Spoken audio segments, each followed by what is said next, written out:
1939년에서 45년에 있었던 제2차 세계대전 당시에 나치 독일에 의해서 운영되어졌던 강제 수용소이기도 하고 또 집단 학살이 이루어진 수용소로 유명한 아우슈비츠 수용소는 나치가 폴란드를 침공한 후에 1940년도에 세워져서 1945년 1월 27일 5년의 시간이 흘렀죠. 소련군에 의해서 해방을 맞이하기까지 수많은 유대인들이 학살을 당하고 또 수많은 정치범들이 그곳에서 또 죽음을 당해야 했던 곳으로 유명한 곳입니다.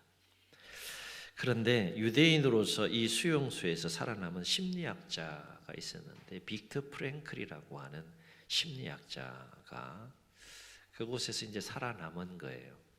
그런데 자기도 생명이 날마다 경락에 달려 있는 언제 죽을지 모르는 그 지옥 같은 수용소에서 극심한 또 고통 가운데서도 한 가지 주목해서 관찰한 것이 있었다라고 하는 겁니다.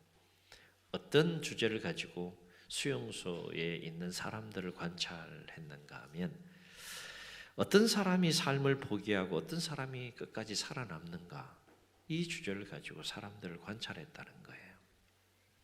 그리고 이제 그 관찰의 결과로 죽음의 수용소라고 하는 유명한 책이 있습니다. 기회가 되면 한번 꼭 읽어보시면 좋을 것 같아요. 저도 대학 시절에 읽었던 책인데 죽음의 수용소라고 하는 책이 있습니다. 한번 또 기회가 되면 또 구입하셔서 읽어보시면 좋을 것 같습니다.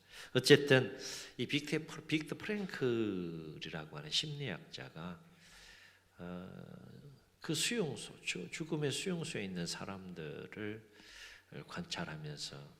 관찰한 결과가 누가 끝까지 살아남느냐라는 것을 볼 때 가장 건강한 사람이 살아남는 것이 아니더라는 겁니다.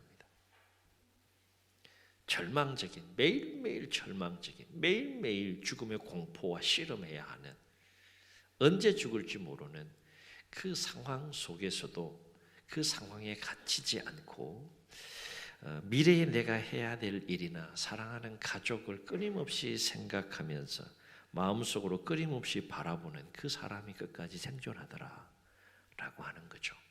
그러니까 몸은 수용소에 갇혀 있는데 마음은 수용소 밖에 있는 거죠. 환경의 지배를 받을 수밖에 없는 상황 속에 있는데 환경의 지배를 뛰어넘는 거죠.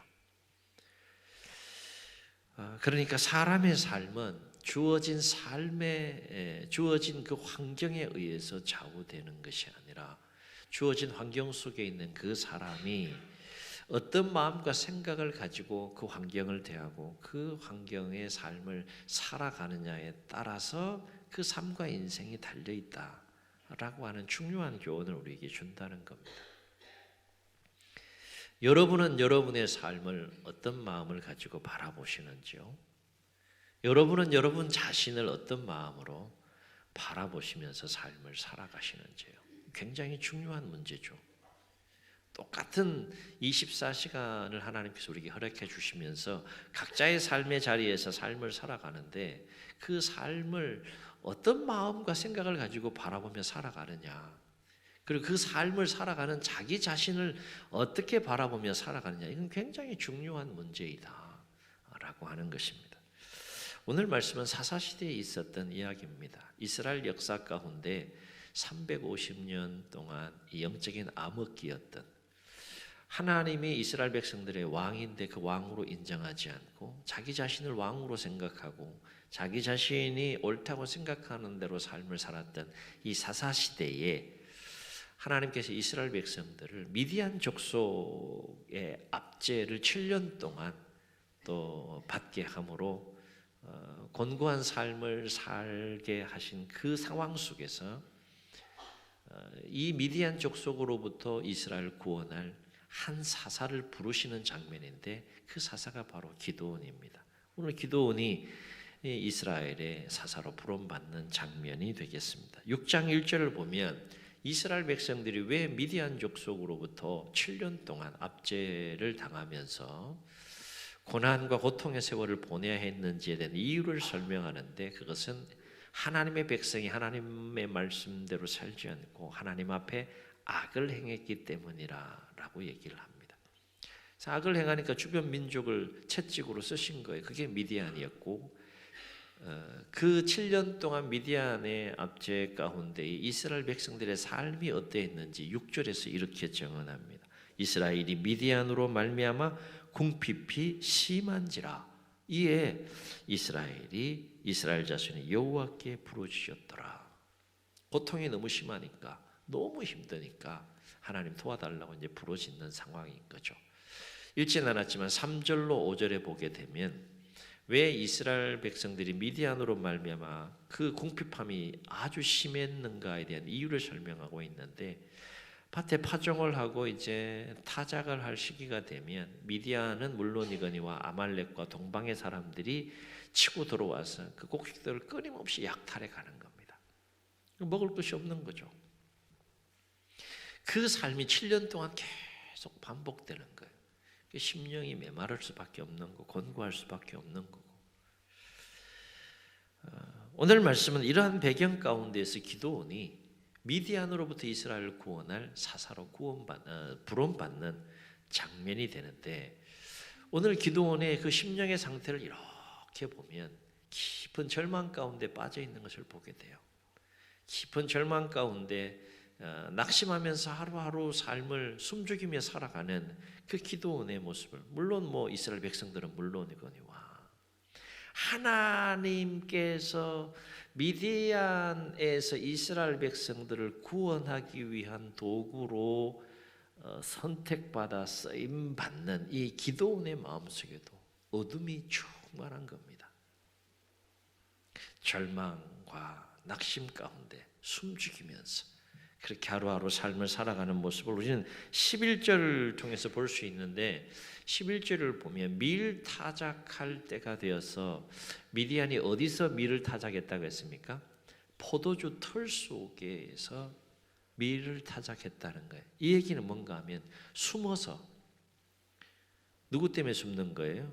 미디안 사람들의 그 시선을 피해서 몰래 숨죽이면서 지금 밀을 포도주 털 속에서 타작하고 있는 거예요. 그 모습을 한번 생각해 보시라고요. 그런 삶이 7년 동안 이어지고 있는 가운데 있는 거죠.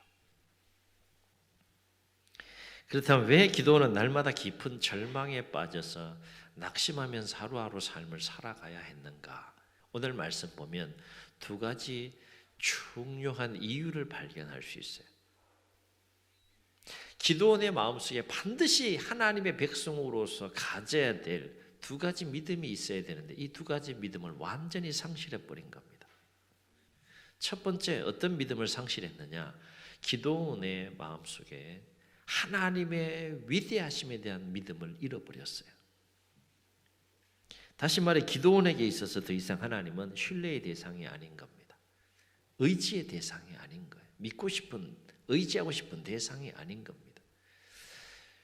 왜냐하면 기도원이 생각하는 하나님은 무능하기 짝이 없는 분이었다는 거예요.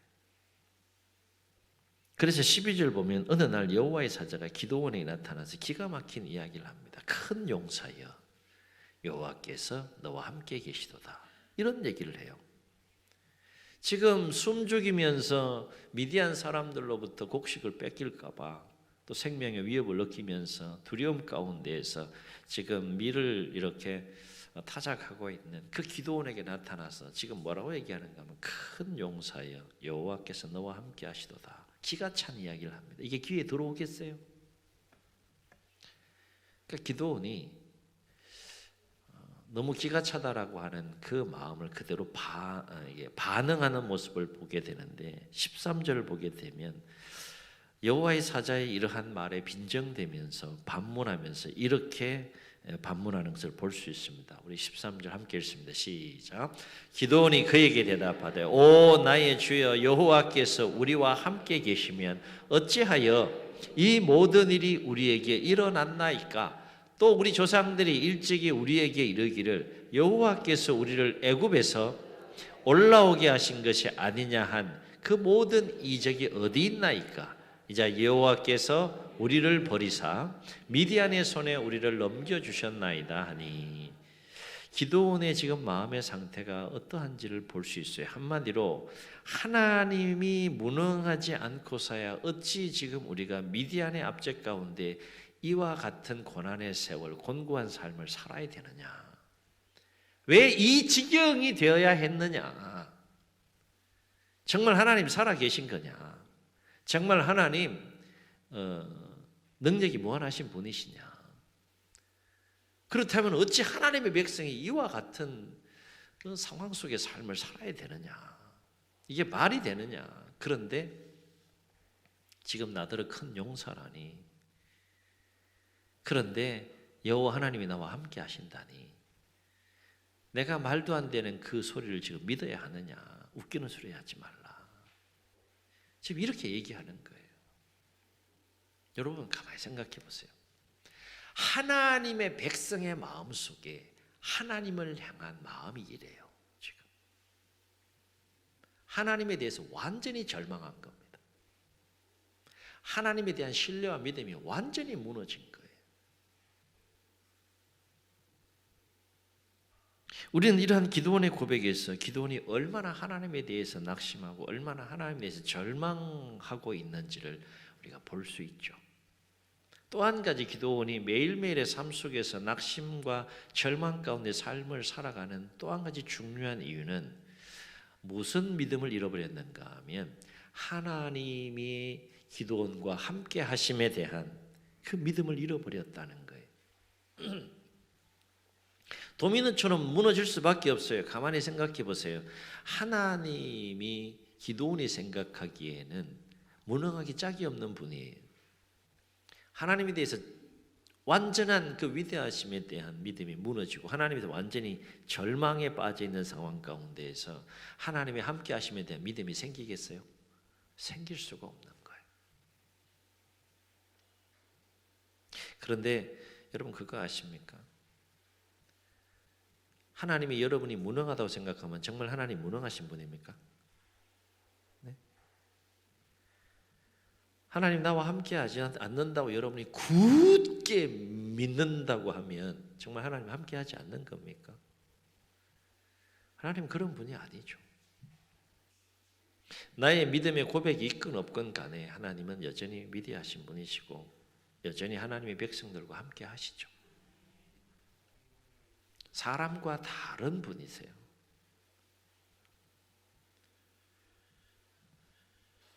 그래서 14절을 보면 하나님께서 기도원에게 뭐라고 말씀하시는가 하면요, 너는 가서 이 너의 힘으로 이스라엘을 미디안의 손에서 구원하라. 그러면서 이런 말씀하세요. 내가 너를 보낸 것이 아니냐. 이렇게 말씀했을 때 기도원이 영적으로 굉장히 예민하고 또 민감한 또 사람이었다면 즉각적으로 다 깨닫고 받아들이면 좋은데, 15절에서 기도원이 자기 자신에 대해서 뭐라고 고백하는가 하면 이렇게 고백해요. 우리 함께 읽습니다. 시작. 그러나 기도원이 그에게 대답하되 오 주여, 내가 무엇으로 이스라엘을 구원하리이까? 보소서, 나의 집은 므낫세 중에 극히 약하고 나는 내 아버지 집에서 가장 작은 자녀이다 하니. 여러분 무슨 말입니까? 한마디로 나는 지극히 연약하고 무능한 자다. 그런데 어떻게 내가 감히 미디안에서 이스라엘을 구원할 수 있겠느냐? 말도 안 되는 소리 그만하시라 제발. 그 얘기를 지금 하고 있는 겁니다. 그러면 하나님도 이제 그래 그렇게 하자 이렇게 하면 좋은데, 우리 하나님의 선택한 그 선택은 바꾸지 않습니다. 끝까지 쓰시겠다는 거죠. 좀 표현이 좀 어떨지 모르겠지만 이 찌질한 이 기도원을 계속 쓰시겠다는 거예요. 이 정도의 심령의 상태를 가지고 삶을 살아가는 기도원을 위대한 하나님의 계획 속에 끌어들여서 그를 통해서 하나님의 위대한 일을 행하시겠다는 거예요. 얼마나 큰 은혜입니까? 얼마나 놀라운 일이에요.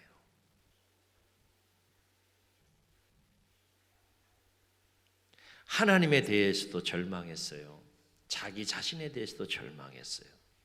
주어진 현실에 대해서도 절망했어요. 마지못해 하루하루 삶을 살아가는 그 기도원을 하나님께서는 포기하지 아니하시고 미디안의 손에서 이스라엘을 구원할 사사로 세우시겠다는 겁니다. 그래서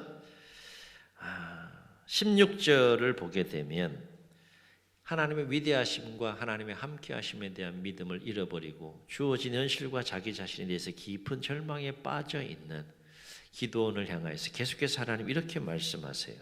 여호와께서 그에게 이르시되 어떻게 말씀하셨다고요? 내가 어떻게 반드시 너와 함께 하리니 네가 미디안 사람 치기를 한 사람을 치듯 하리라 하시니라.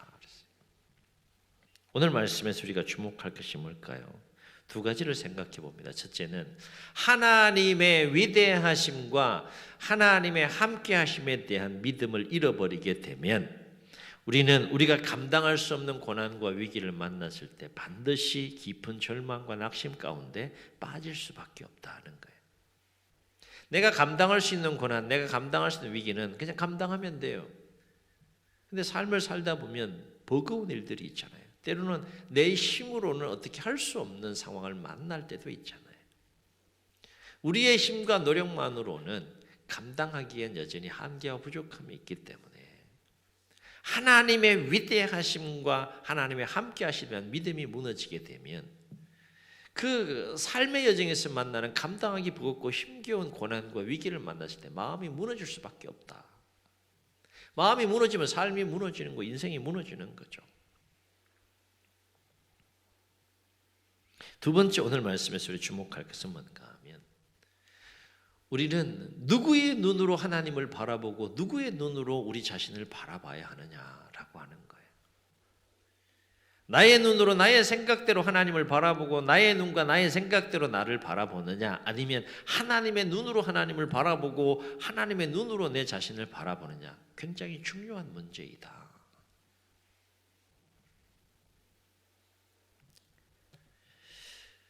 왜냐하면 하나님과 우리 자신을 우리의 생각대로 바라보게 되면 우리가 삶을 살면서 절망적인 상황을 만났을 때 기도원처럼 하나님과 우리 자신을 무능한 존재로 여길 수 있기 때문이다 하는 겁니다. 그러나 우리가 하나님과 우리 자신을 하나님의 눈으로 바라보면 하나님이 어떻게 보이고 우리 자신이 어떻게 보일까라고 하는 거예요. 우리가 성경을 왜 읽는 겁니까? 하나님이 어떤 분인지를 알고 깨닫고 그 하나님을 의지하면서 하나님의 말씀과 뜻 안에서 하나님의 자녀와 백성으로 승리하는 삶을 살기 위해서 우리가 성경을 읽는 거 아니겠어요? 그렇죠? 근데 성경을 읽으면 여러 가지 은혜가 임하는데 그 중에 반드시 경험하게 된 은혜는 뭔가 하면 하나님의 눈을 갖게 된다는 겁니다. 하나님의 눈으로 모든 것을 바라보게 되는 그 은혜를 경험하게 돼요. 이 마음과 생각이 한없이 커지는 거죠.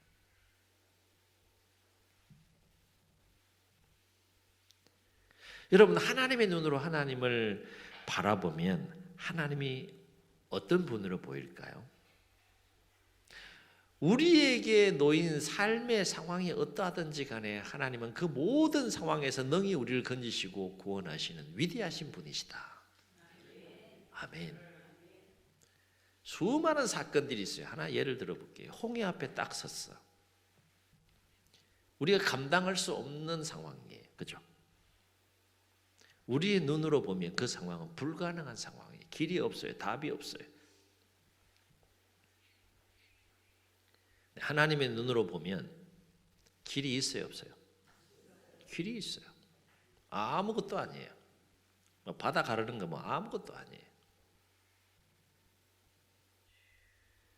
우리가 삶을 살아가면서 하나님을 있는 그대로 깨닫고 성경이 말씀하고 가르치시는 그 하나님 있는 그대로 믿고 받아들이며 삶을 살아가는 것이 얼마나 중요한지 우리가 느끼고 경험할 수 있어야 된다. 삶을 살면서 얼마나 우리 과소평가합니까? 하나님을 과소평가할 때가 얼마나 많아요. 성경 어디를 보세요? 나는 무능한 하나님이다. 그렇게 말씀하시는 곳이 어디 있어요? 성경 시작 때는 창세기 1장 1절부터 놀라운 말씀이 시작돼요. 태초에 하나님이 천지를 어떻게 해요? 창조하시는, 무능하신 분이시라는 겁니까? 아니라는 거예요. 나는 만물을 창조한 창조자라고 말씀하세요. 그리고 창조한 모든 것을 주관하고 다스리는 자시라고 말씀하세요. 그리고 나는 전능한 하나님이라고 말씀하세요. 그리고 나는 위대한 하나님이라 말씀하세요. 나는 능히 모든 상황에서 건지시고 구원하는 구원자라고 말씀하세요. 나는 스스로 존재하면서 영원히 존재하는 자라고 말씀하세요. 성경 어디에 나는 무능하다고 하나님 말씀하십니까? 근데 우리는 하나님을 무능하다고 생각하며 살 때가 참 많아요. 근심해요, 안 해요? 염려해요, 안 해요? 질문이 어렵네. 근심해야 돼요, 하지 말아야 돼요? 이렇게 질문해야 되네. 염려해야 돼요, 하지 말아야 돼요? 왜요? 하나님 하지 말라니까. 그렇게 말씀하신 일은 책임지겠다는 겁니다. 무능한 하나님이 그렇게 말씀하시면 안 들어도 돼요. 근데 우리 하나님 무능한 분이 아니잖아요. 아울러 우리 자신을 하나님으로 바라보면, 내가 내 눈으로 내 자신을 바라보는 것이 아니라, 내 생각대로 나를 바라보는 것이 아니라 하나님의 눈으로 나를 바라보면 우리 자신이 어떻게 보일까? 비록 한계가 있고 부족하고 연약하고 무능한 모습이 분명히 있지만 하나님의 눈으로 우리 자신을 바라보게 되면 우리는 큰 용사로 보인다는 겁니다. 아멘. 하나님은 여러분을 큰 용사로 보신다니까요. 이렇게 얘기해도 속으로는 아니요. 나는 아니요. 계속 그렇게 사세요. 그러면 얘야, 너는 큰 용사야. 이게 하나님이 나를 바라보는 나의 모습이에요.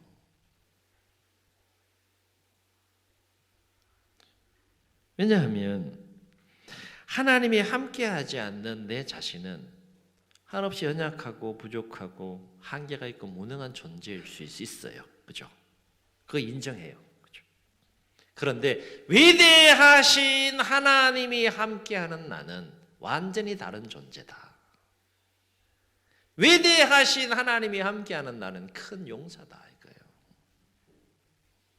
그래서 하나님은 기드온을 이스라엘 사서로 부르시면서 여호와의 사자를 통해서 12절에서 뭐라고 말씀하셨다고요? 다시 12절 보세요. 뭐라고 말씀합니까? 큰 용사여. 그리고 뭐라고 얘기해요? 여호와께서 너와 함께 계시도다. 하나님이 바라보는 기드온과 기드온 자신이 바라보는 기드온의 모습은 완전히 다른 존재다. 완전히.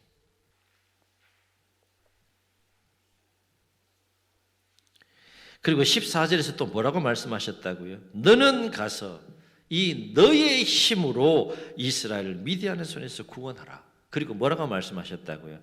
내가 너를 보낸 것이 아니냐. 내가 너를 보냈다는 건 뭡니까? 함께 가겠다는 거예요. 너 혼자 보내는 것이 아니라 내가 함께 가겠다. 그 얘기는 뭡니까? 너는 혼자 가는 게 아니라는 거죠. 결코 무능한 존재가 아니라는 거예요. 너 혼자 힘으로 미디안 어떻게 구원해? 나도 그거 모르는 거 아니야. 다 알아. 다 아는데 내가 너 보낸다. 그 얘기입니다. 어떤 존재로 보낸다는 거예요? 큰 용사로 보낸다. 큰 용사로. 그래서 16절에서 뭐라고 말씀하셨다고요? 16절 다시 한번 보세요. 뭐라고 말씀하셨다고요? 내가 반드시 너와 함께 하리니 네가 미디안 사람 치기를 한 사람을 치듯 하리라. 함께 가시겠다는 겁니다. 그래서 어떤 일을 행하시겠다는 거예요? 놀라운 일을 너를 통해서 하겠다. 그 일이 뭐예요? 미디안 이 족속을 한 사람을 치듯 치게 하는 놀라운 일을 하겠다. 그 얘기. 얼마나 놀라운 일입니까? 지금 하나님께서 기드온에게 계속 강조하시는 것이 뭡니까? 내가 볼 때 너는 더 이상 무능하고 연약한 존재가 아니라 큰 용사다는 겁니다. 하나님이 볼 때. 왜 하나님은 그토록 지금 숨죽이면서 밀타작을 포도주 틀에서 숨죽이면서 그렇게 절망과 낙심 가운데에서 하루하루 삶을 살고 있는 그 기도원을 큰 용사라고 지금 부르시고 큰 용사라고 말씀하시느냐? 계속해서 기도원을 향하여서 그 이유를 말씀하시는 내용이 뭡니까? 그 이유는 이거예요. 내가 너와 함께 하기 때문이다 하는 거예요. 이 진리를 깨달을 수 있기를 주의 이름으로 축원합니다. 이유는 이거 한 가지예요. 너 부족한 거 알아. 너 연약한 거 내가 알고 너 무능한 거 내가 알아. 그런데 내가 너와 함께 하기 때문에 너는 큰 용사가 될 수 있고 큰 용사로서의 삶을 살아갈 수 있다. 그 얘기를 지금 계속 말씀하시는 거예요. 그래서 하나님은 기도원을 이스라엘의 사사로 부르시면서 여호와의 사자를 통해 12절에서 뭐라고 말씀하셨다고요? 큰 용사여 여호와께서 너와 함께 계시도다. 여호와 하나님이 함께 계시기 때문에 함께 하기 때문에 큰 용사라는 거예요. 이 포인트가 굉장히 중요한 포인트다. 이걸 깨닫느냐 깨닫지 못하느냐에 따라서 삶과 인생이 완전히 달라질 수 있다. 이 진리를 깨닫기 이전의 기도원의 삶의 모습과 이후의 삶의 모습은 완전히 다릅니다. 완전히. 그렇다면 우리가 하나님의 말씀대로 큰 용사로 살기 위해서는 어떻게 해야 될까? 우리가 하나님 말씀대로 큰 용사로 살기 위해서는 반드시 결코 흔들리지 않은 두 가지 견고한 믿음이 있어야 된다. 첫째는 어떤 상황 속에서도 하나님의 위대하심을 믿어야 한다는 거예요. 한번 따라 하시겠습니다. 나는 부족해도, 나는 연약해도, 나는 한계가 있어도, 나는 무능해도 하나님은 위대하시다. 삶을 살면서 외치세요. 외치세요. 하나님은 위대하시다. 외치시라고. 믿음으로 선포하시라고. 그 하나님이 남입니까? 아니죠. 또 어떤 믿음을 가져야 되느냐? 우리가 큰 용사로 살기 위해서는 어떤 상황 속에서도 하나님의 함께 하심을 믿어야 한다는 거예요. 아멘. 하나님의 함께 하심을 믿어야 된다.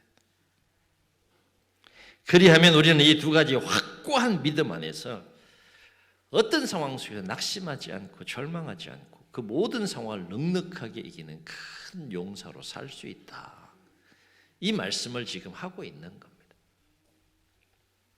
사랑하는 성도 여러분, 여러분의 삶의 모습은 어떠한지요?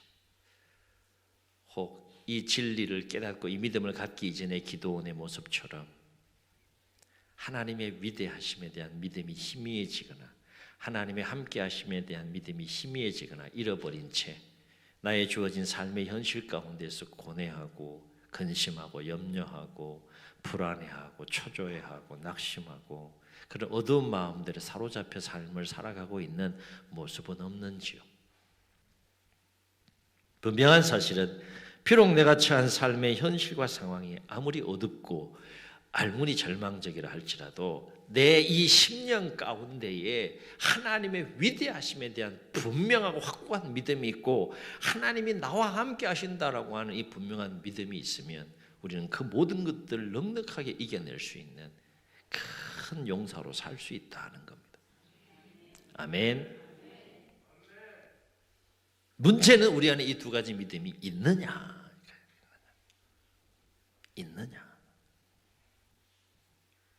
우리가 삶을 살면서 반드시 기억해야 할 것은 항상 우리의 모든 삶의 여정에서 하나님은 여러분에게 이렇게 말씀하실 겁니다. 내가 너와 함께하리라. 계속 말씀하실 거예요. 아들아, 딸아, 네가 처한 삶의 상황이 어떠하든지 간에 내가 너와 함께하리라. 이 음성을 들을 수 있어야 돼요. 이 약속의 말씀을 붙잡을 수 있어야 돼요. 그러면 큰 용사로 살 수 있다는 겁니다. 얼마나 놀라운 약속의 말씀이에요. 내가 너와 함께하리라. 한번 따라 하시겠습니다. 내가 너와 함께하리라. 누구의 말씀? 누구를 향한 말씀? 꼭 나를 향한 말씀. 나를 포함한 우리를 향한 하나님의 말씀. 이 믿음이 선명해진다면, 그렇죠? 불투명했던, 흐려졌던 모든 그 마음과 삶에 대한 그 마음들이 싹 정리가 되고 확고한 믿음과 생각 속에 힘있고 능력있고 활기차게 그 삶을 향하여 나아갈 수 있지 않겠습니까?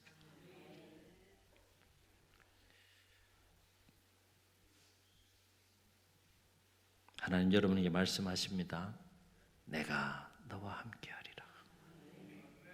바로 앞기는 우리의 모든 삶의 여정에서 이 놀라운 하나님의 이 약속의 말씀을 꼭 붙잡고 하나님의 위대하심과 하나님의 함께하심에 대한 믿음 안에서 큰 용사로 모든 걸 이기고 승리하는 삶을 살아가는 우리 모두가 되시기를 예수님의 이름으로 축복합니다.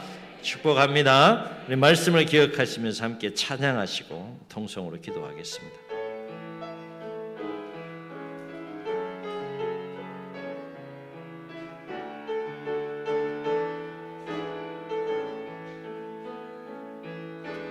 우리 주는 위대하며 능력이 많으시도다.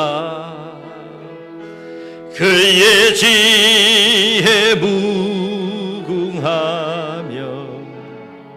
인자는 영원하도다. 아멘. 상한 자를 고치시며 상처를 싸매시도다. 별들의 수를 세시며 이름을 붙이셨도다. 아멘. 그가 구름으로 하늘을 덮으시며 땅을 위하여 비 준비하시니 예루살렘아 여호와를 찬송할지어다. 내 하나님을 감사함으로 그 앞에 나가며 주 임재 앞에 경배해. 주의 눈을 감으시고 우리 말씀을 기억하시면서 한번 통성으로 기도하시겠습니다.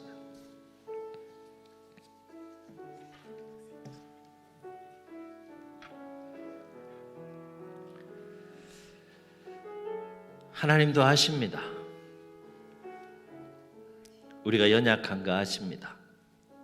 부족한 거 아시고요. 한계가 있음을 아시고요.